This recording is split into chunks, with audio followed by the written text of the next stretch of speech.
Meus amigos, apesar da quinta temporada de Cobra Kai ter sido uma das minhas favoritas até então, mas isso não quer dizer que ela está imune a incoerências de roteiro, ou seja, coisas que não fazem o menor sentido. Por exemplo, por que só o Terry Silver que foi preso no final, sendo que o Johnny, Mike Barnes e o Chozen invadiram uma propriedade privada e atacaram o dono da residência? Como que o Chris conseguiu escapar dos guardas e fugir da prisão sem que ninguém visse ele? Como que o Mike Barnes conseguiu roubar aquela limusine lá no final? Como que da noite pro dia o Kenny se tornou um dos melhores lutadores da série? Mano, isso não faz sentido. Parece uma loucura só de pensar nisso. Entenderam mais ou menos como que vai ser a brincadeira do vídeo de hoje? Cara, eu não tô querendo dizer que a temporada foi um desastre, tá? Longe disso. Como eu disse no início do vídeo, foi uma das minhas temporadas favoritas. Mas infelizmente qualquer produção está sujeita a deslizes de roteiro. Coisas incoerentes, coisas que não fazem sentido, tirações de Nescau. Como é que é?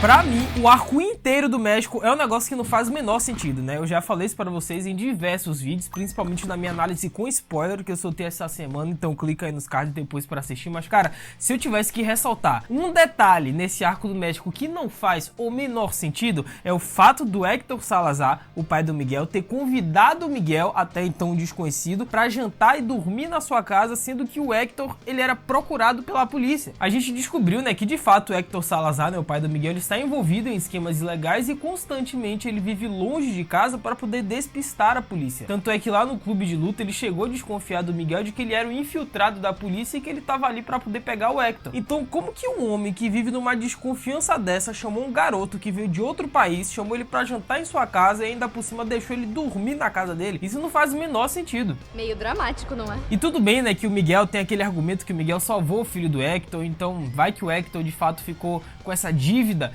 com o Miguel, mas cara, isso não é justificativa para você colocar um desconhecido, um estranho dentro da sua casa, junto com tua família, com tua esposa, com teu filho, ainda mais o Héctor, que novamente é procurado pela polícia, ele tá nos esquemas ilegais, ele é sempre desconfiado das pessoas, e ele mete um estranho na casa dele. Tem razão. Outra coisa que não faz o menor sentido é um senhor de idade com quase 70 anos como é o Chris fugir da prisão daquele jeito. Gente, não dá. Primeiro que o Chris ele conseguiu derrotar boa parte dos detentos, sendo que eles eram mais jovens e mais fortes que o Chris, então não tinha karatê que resolvesse naquele momento. E segundo que o Chris conseguiu fugir da prisão sem ninguém perceber nada. Já começa errado, porque quando o Chris ele foi para aquela sala de operações, né, para poder curar lá a facada que ele tomou, ele simplesmente conseguiu dominar os guardas com uma facilidade absurda, né? Sendo que novamente o Chris tem os seus 70 anos de idade. E segundo que não tinha nenhum guarda vigiando ele quando o Chris fugiu de jaleco. Pô, o mínimo que um guarda deveria saber são os funcionários que trabalham no presídio, pô. E você deixar um cara suspeito como o Chris e sair numa boa lá, James Bond, pra mim não faz o menor sentido. Ah, fala sério. A gente entende, né, que o roteiro de Cobra Kai, de uma forma ou de outra, eles teriam que fazer com que o Chris saísse da prisão. Afinal, sai um, que é o Chris, e entra outro, que é o Terry Silver. Então meio que tem que rolar essa troca. Só que a forma como aconteceu no final, cara, foi muito incoerente, foi muito forçada do roteiro, né? Vai que, sei lá, talvez se o Chris ele bolasse um mega plano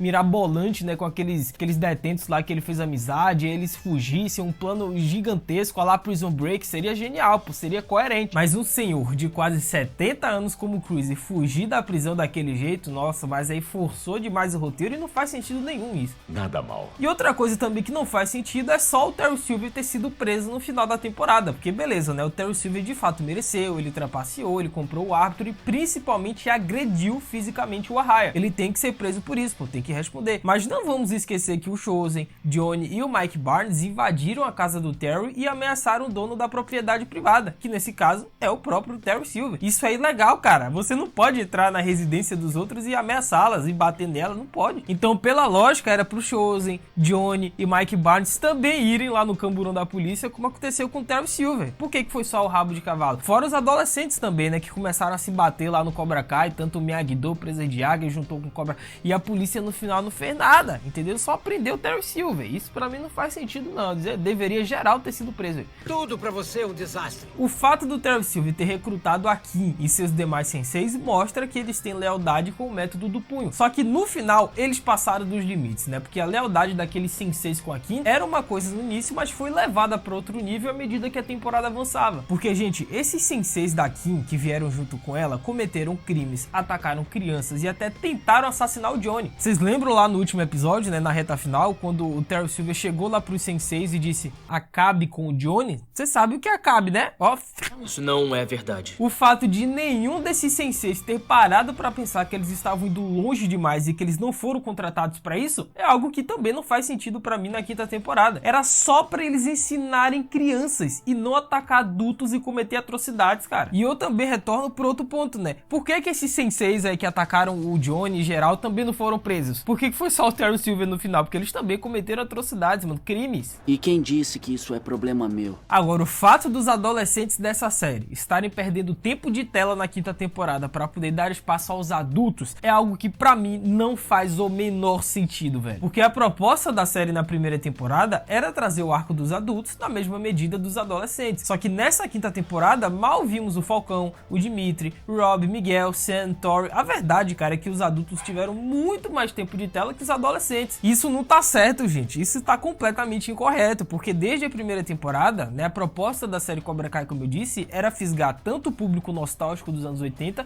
quanto os adolescentes, né, a galera aí da modernidade, para poder atrair os dois públicos em uma única série. E eles conseguiram, né, na primeira, segunda temporada, a terceira tem um pouquinho, só que a partir da quarta, a trama dos adultos começou a desenvolver de uma forma que engoliu a dos adolescentes. E isso pra mim na quinta temporada ficou muito evidente e não faz sentido, cara. Cobra Kai não é isso, não é a essência da série, não é essa. Tem razão. E pior que isso, cara, é que quando os adolescentes apareciam na temporada, eles estavam complementando o arco dos adultos. Ou seja, eles não tinham desenvolvimento próprio como era nas temporadas anteriores. E o fato do roteiro ter simplesmente ignorado isso é algo que não faz sentido pra mim, mano. Porque Cobra Kai também é sobre os adolescentes e não apenas os adultos. E já que falamos do Mike Barnes, gente, como que esse cara roubou aquela limusine no último episódio, né? Agora você tá falando a minha língua. O Mike, ele roubou lá a limusine que o Daniel, o Johnny Chosen estava. Ele dirigiu descontroladamente como se estivesse tentando ferir a si mesmo e a eles. Então ele simplesmente saiu do carro e lutou contra os três. Cara, como que ele roubou essa limusine, mano? E que plano maluco é esse de sequestrar os três? Ele ia fazer o quê? Quebrar os corpos e deixar lá na estrada? Essa reta final do Mike Barnes, pra mim, o fato dele ter aparecido lá como Deus Ex Machina no 10º episódio, não faz o menor sentido pra mim, né? Porque a última vez que ele tinha aparecido na temporada foi no 5º episódio, que foi quando o Terry Silver queimou a loja dele de móveis. E aí depois disso, ele não deu mais as caras. A gente não viu o que aconteceu com ele, as consequências que isso teve na vida do Mike. A gente não sabe, ele brotou do nada no final e sequestrou os três. Não faz sentido, gente. Esse arco do Mike Barnes na quinta temporada, além de mal desenvolvido, não faz sentido, velho. Isso não é verdade. E outra coisa também que não faz o menor sentido é você assistir esse vídeo até aqui e não deixar a voadora no like aí embaixo, cara. Aproveita que a gente tá no meio do vídeo, deixa a voadora, se inscreve, ativa o sininho, porque só assim pra você ficar por dentro de todos os vídeos que rolam aqui no canal Mundo Geek, principalmente sobre Cobra Kai. Pra poder acompanhar, você tem que fazer tudo isso aí. E segue a gente lá no Insta, tá? A gente tá com a meta de 20 mil seguidores, que é nóis.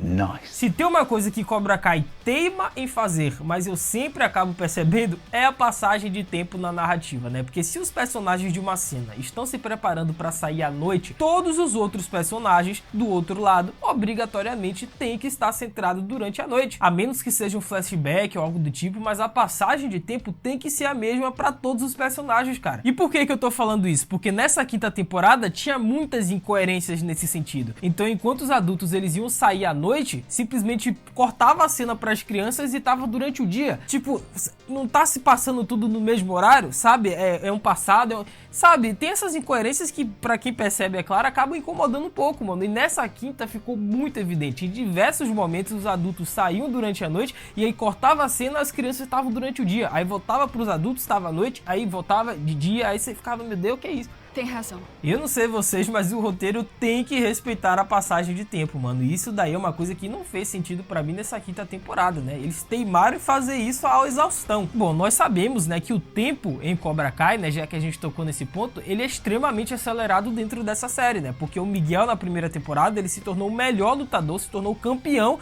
do torneio regional de karatê com uma única temporada de preparo. Ele nem sequer sabia dar um chute e no final ele já estava sendo campeão, só que a forçação de barra que o roteiro da quinta temporada fez com o Kenny para ele se tornar um dos melhores lutadores é algo que não faz sentido, cara. Aí eles passaram dos limites, porque no final da quarta temporada o Kenny foi dominado pelo Rob em uma luta e meses depois ele foi capaz de competir e vencer o atual campeão, que é o Falcão, sendo que o Falcão havia vencido o Rob, que venceu o Kenny no torneio. Então percebem como não faz sentido? Parece uma loucura só de pensar nisso. E pô, cara, nem pra eles mostrarem também um pouco da evolução do Kenny, né, que é algo que teve com o Miguel na primeira temporada, porque o Miguel ele não se tornou o campeão da noite pro dia, a gente viu ele suando, ele treinando, ele ralando com aquela disposição. Já o Kenny não, o Kenny nessa quinta temporada, a impressão que dá é que da noite pro dia, ele se tornou esse cara que é hoje, um dos melhores lutadores. Ou seja, ao invés de nos mostrar, a série Cobra Kai nos disse que a partir de agora, o Kenny é desse jeito. Tudo bem que o Terry Silver novamente comprou o árbitro, né, na seletiva, mas cara, pela lógica, não era nem pro Kenny assustar o Falcão. Meio dramático, não é?